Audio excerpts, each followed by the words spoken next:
You tried. Again and again it didn't work. The door didn't open. The project didn't launch. The answer didn't come. The money didn't come in. The person didn't call.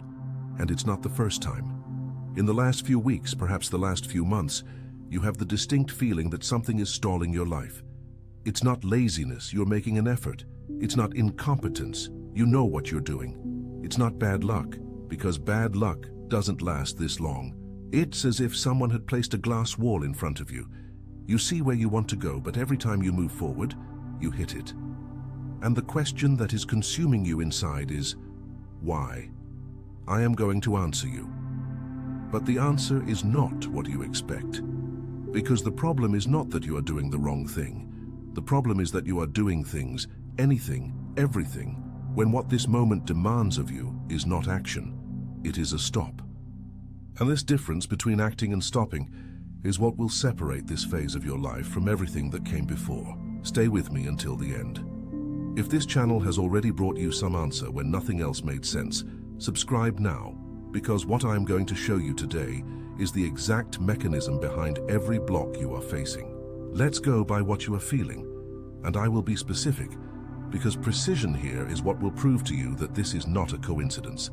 It is a pattern. First symptom, exhaustion disproportionate to the effort. You are tired in a way that doesn't match what you are doing. It's not the tiredness of someone who ran a marathon, it's the tiredness of someone who pushed a door that doesn't move. A survey by Datafolha on the mental health habits of the adult Brazilian population revealed that more than half of Brazilians over 35 report a sensation of persistent burnout that is not resolved with ordinary rest. We are not talking about physical tiredness. We are talking about a type of fatigue where you sleep 8 hours and wake up equally exhausted. Attention, you need to prepare now. I put together an exclusive resource for those who feel set apart for something greater, but live surrounded by noise, distractions, and mental overload. This is a 30-day journey that will transform your life, a guided path to armor your mind and prepare for what's coming, with daily practices of focus, boundaries, and discipline. Stop negotiating with the noise. Learn to spot distractions before they control you and strengthen your mind. Also available in an immersive audio version. Over 10,000 readers have already transformed their lives through the 30-day journey. Thousands of people have already started this transformation. People like you who were tired of living in the fog, ordinary people who decided to stop accepting mental chaos. Take advantage of this limited time offer only this month. Access your link just below in the pinned comment. Because the source of the exhaustion is not the body, it is the direction. You are spending an enormous amount of energy pushing in the wrong direction. And the body knows, it feels it. It is warning you with the only language it has, exhaustion. Second symptom, repetition. You look back and realize you are encountering the same situation for the third, fourth, fifth time, the same dynamic at work, the same type of conflict in relationships, the same feeling of almost succeeding and then losing everything again. In the previous video, I mentioned that there are ruptures that liberate and ruptures that repeat. This is the point where I need to go deeper. The rupture that liberates is the one that moves you to a new phase. The rupture that repeats is the one that returns you to the same cycle. And the difference between the two is not in the external event, it is in the level of consciousness with which you process the event. If you lose a job and immediately seek another identical job in the same type of environment for the same type of motivation, you haven't ruptured, you recycled. The packaging changed, but the content is identical. Researchers from the graduate program in clinical psychology at UFBA identified this pattern and described it as structural recurrence, the unconscious repetition of relational and decisional patterns that remain stable despite changes in external circumstances. In other words, you change jobs, cities, relationships, but you continue to be the same person making the same type of decision from the same level of perception. And the cycle repeats. The block you are feeling now might be exactly that, the moment when the cycle refuses to continue, not because you failed, but because the repetition reached its limit. Third symptom, restlessness in silence. You notice that you can no longer stay still, not in a productive way, in a compulsive way. The phone in hand every 30 seconds, the infinite scroll that leads nowhere, the consumption of content, news, videos, anything that fills the space between you and the silence. And when, for some reason, the stimulus ceases, when the internet goes down, when the phone battery dies, when you are alone without distraction, an anxiety arises that tightens the chest. The Federal Council of Psychology published alarming data on the increase in what mental health professionals classify as technology-mediated experiential avoidance, the use of digital devices not as a tool, but as a mechanism to escape contact with oneself. And the most relevant datum, this avoidance is more intense precisely in people who are in moments of existential transition. The more important what needs to be heard inside is, the greater the compulsion to drown in the noise outside. If these symptoms make sense to you, leave a like now. Because when you like it, this video reaches more people who are living through this exact block and need to understand what is behind it. Now let's get to the cause. And here I need to introduce you to one of the most mysterious and least understood words in the entire biblical tradition. The word is Selah, S-E-L-A-H. This word appears 71 times in the book of Psalms and 3 times in the book of Habakkuk. And what is fascinating about Selah is that no one knows exactly what it means. Scholars have debated for centuries, but the most accepted interpretation, supported by the analysis of the context in which the word appears, is that Selah is a musical instruction for a pause, a mark in the text that says to the reader, the singer, the worshipper, stop here. Do not advance, do not skip to the next stanza. Stop, breathe, absorb what was just said before moving forward. Selah is not empty silence, it is charged silence. It is the pause that allows the meaning of what came before to penetrate the deepest layers of consciousness. Without Selah, words pass through the surface of the mind and drain away. With Selah, they descend to the place where they produce transformation. Now think of your life as a psalm. You are in the middle of an intense narrative, verses and more verses of action, effort, attempts, constant movement, and suddenly a Selah appears, a pause you didn't schedule, a block you don't understand, and your natural reaction is to reject the pause, to fight against it, to force the passage. But what if the pause is the most important part of the psalm? What if the block is not the problem? What if it is Selah? This connects with a second Hebrew concept that expands everything I am saying. The word is Shabbat, S-H-A-B-B-A-T. You probably know Shabbat as the Sabbath, the Jewish day of rest. But the etymology of the word reveals something much deeper. Shabbat comes from the verb shavat, which means to cease. Not to rest in the sense of recovering energy to work more, to cease, to stop doing. The commandment of Shabbat was not rest to be more productive tomorrow. It was stop producing because your identity is not defined by what you do. In a world where a person's value is measured by what they produce, by what they deliver, by what they achieve, Shabbat is pure subversion. It is the radical affirmation that you have intrinsic value, independent of your utility. And what you are living now, this block, this forced stop, this feeling that nothing moves, might be the Shabbat that you refuse to take voluntarily. Because let's face it, when was the last time you stopped? Not out of exhaustion, not out of illness, not for vacation, but by a conscious decision that stopping is as sacred as moving forward. Now there is a third term that closes this equation, and this is perhaps the most important, the Greek word metanoia, M-E-T-A-N-O-I-A. Metanoia is generally translated as repentance, but just like teshuvah in Hebrew, this translation is a brutal reduction of the original meaning. Meta means beyond or above. Noia comes from nous, which means mind or perception. Metanoia is not feeling guilt. It is changing the level of perception.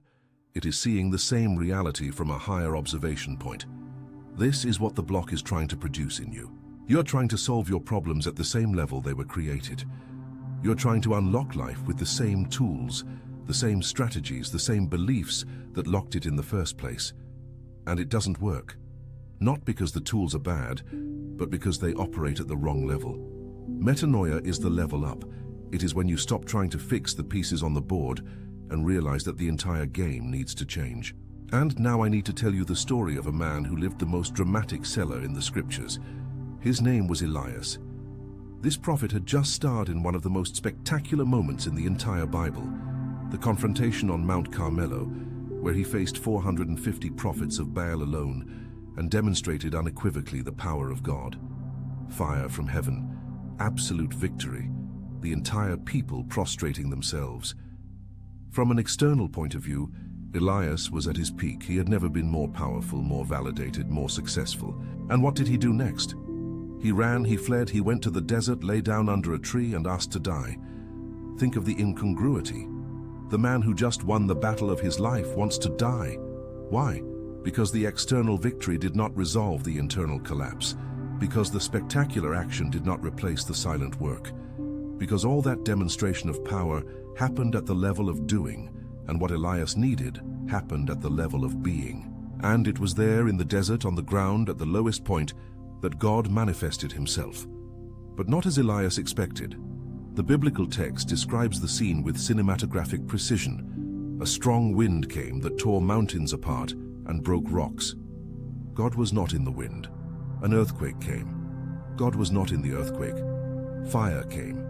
God was not in the fire. And after the fire came, and here is the most extraordinary Hebrew expression in the entire Bible, Kol demama dakka, a voice of thin silence, not a thunder, not a shouted command from heaven, a voice of thin silence. The answer Elias was looking for was not in the spectacle. It was in the pause. It was not in the grand action. It was in the forced Shabbat under a tree in the desert. The voice he needed to hear could only be heard when all the noise, including the noise of his own victory, ceased.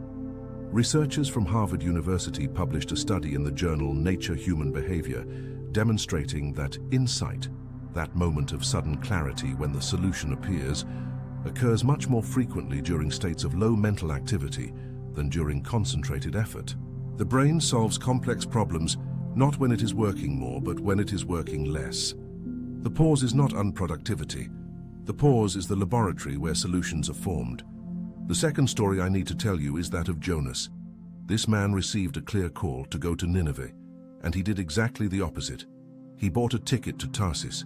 He fled in the opposite direction, and what happened? A block, a storm that stopped the ship. The sailors threw him into the sea.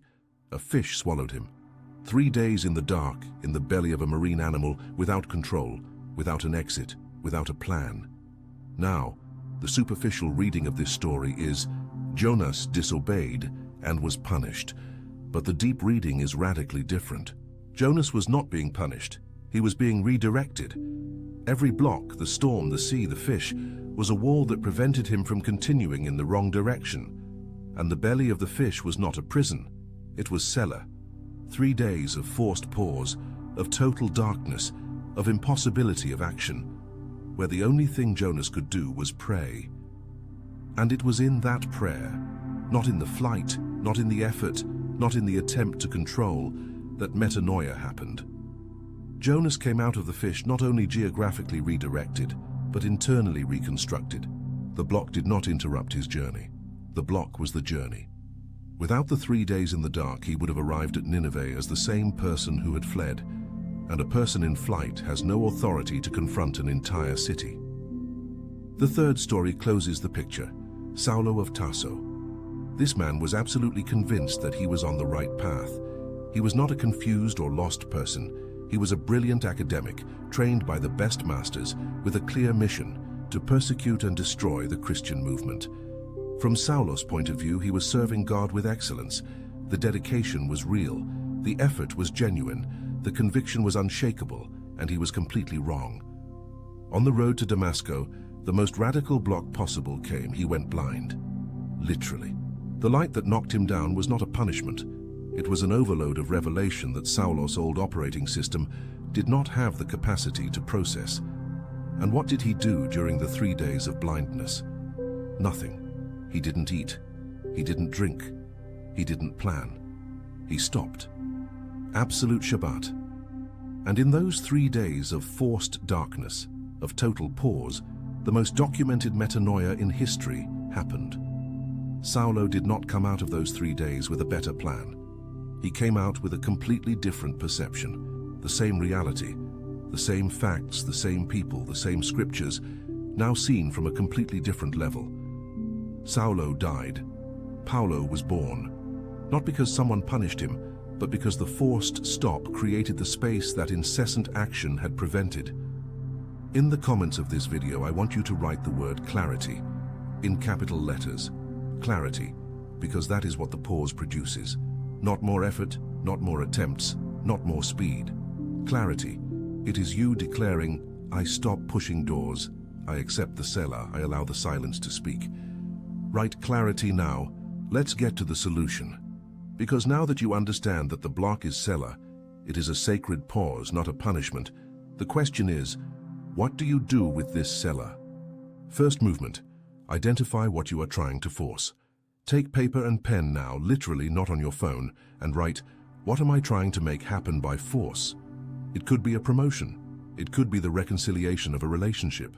It could be a business. It could be someone's approval. Write what it is and then ask, this thing I am pushing, is it pulling me back? Because there is a huge difference between seeking something that calls you and forcing something that resists. What calls you has fluidity even when it is difficult. What resists has constant friction, even when it should be simple. Researchers from Sebrae analyzing entrepreneurship patterns in Brazil identified that businesses that required constant force to remain viable during the first 2 years had a significantly lower survival rate than businesses that, despite challenges, showed organic signs of traction. The same logic applies to life. When everything requires constant force, the problem is not a lack of effort. It is a lack of alignment. Identify what you are forcing, and consider the possibility that the block is not preventing you from getting there. It is preventing you from wasting more years on a path that is not yours. Second movement. Practice cellar intentionally. 15 minutes a day. No phone, no music, no podcast, no verbal prayer. Just silence. The Institute of Noetic Sciences in California conducted research showing that the regular practice of intentional silence produces measurable changes in the activity of the prefrontal cortex, the region of the brain associated with decision-making, planning, and evaluating consequences. After 4 weeks of daily silence practice, participants reported a significant increase in clarity of perception and the ability to distinguish between authentic desires and conditioned desires. Authentic desires are those that emerge from the core of the person. Conditioned desires are those that were implanted by culture, family, social pressure. Most people live chasing conditioned desires without knowing it, and the block they encounter is the friction between what the soul wants and what the mind was programmed to seek. Intentional cellar is the tool that allows one to distinguish one from the other. Elias only heard the voice of thin silence after the wind, the earthquake, and the fire passed. You will only hear yours after the internal noise stops. Third movement. Redefine what it means to advance. This is metanoia in action. Our definition of progress is deeply distorted. Advancing for most people means more money, more status, more achievements, more speed. But what if advancing, at this moment in your life, meant the opposite? What if advancing was slowing down? What if advancing was letting go? What if advancing was staying still in the right place instead of running in the wrong direction?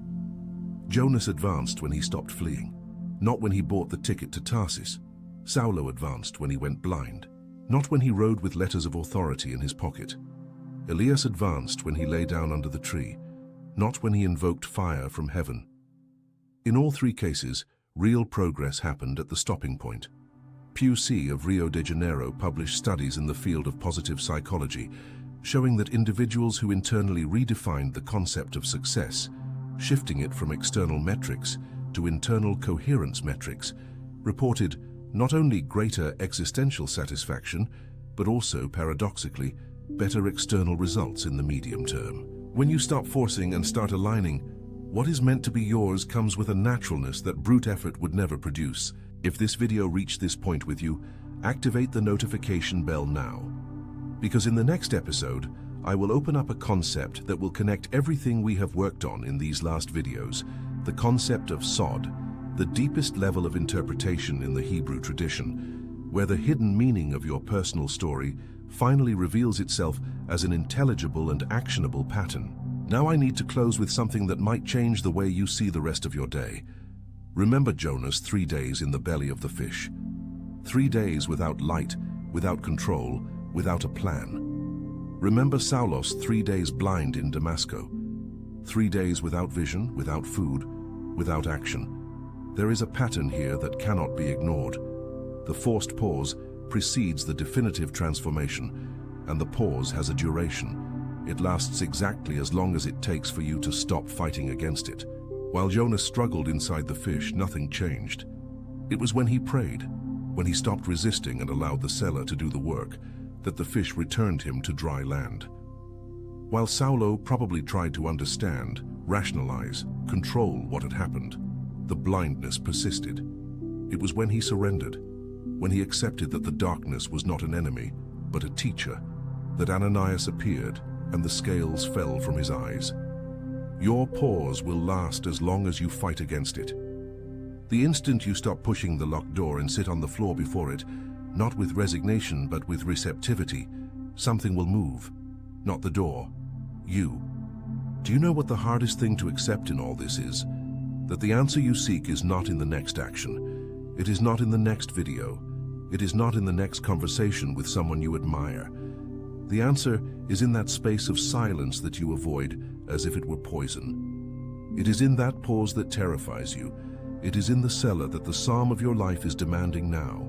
Kol demama dakka, the voice of thin silence, it is speaking now, not with volume, with depth, and it can only be heard by those who accept to stop. Share this video with someone who is stuck in that cycle of pushing, trying, forcing, and getting nowhere. Someone who is exhausted not by work, but by direction. This person needs to know that the block is not a punishment. It is Selah. It is the most important pause of their life. And what comes after the pause is not more effort. It is clarity. And clarity changes everything. Selah, Shabbat, metanoia. The answer is not in the next step. It is in the courage to take no step at all and hear what the silence has to say. This is the Selah of your life. Honor it. Attention, you need to prepare now. I put together an exclusive resource for those who feel set apart for something greater, but live surrounded by noise, distractions, and mental overload. This is a 30-day journey that will transform your life, a guided path to armor your mind and prepare for what's coming, with daily practices of focus, boundaries, and discipline. Stop negotiating with the noise. Learn to spot distractions before they control you and strengthen your mind. Also available in an immersive audio version. Over 10,000 readers have already transformed their lives through the 30-day journey. Thousands of people have already started this transformation. People like you who were tired of living in the fog, ordinary people who decided to stop accepting mental chaos. Take advantage of this limited time offer only this month.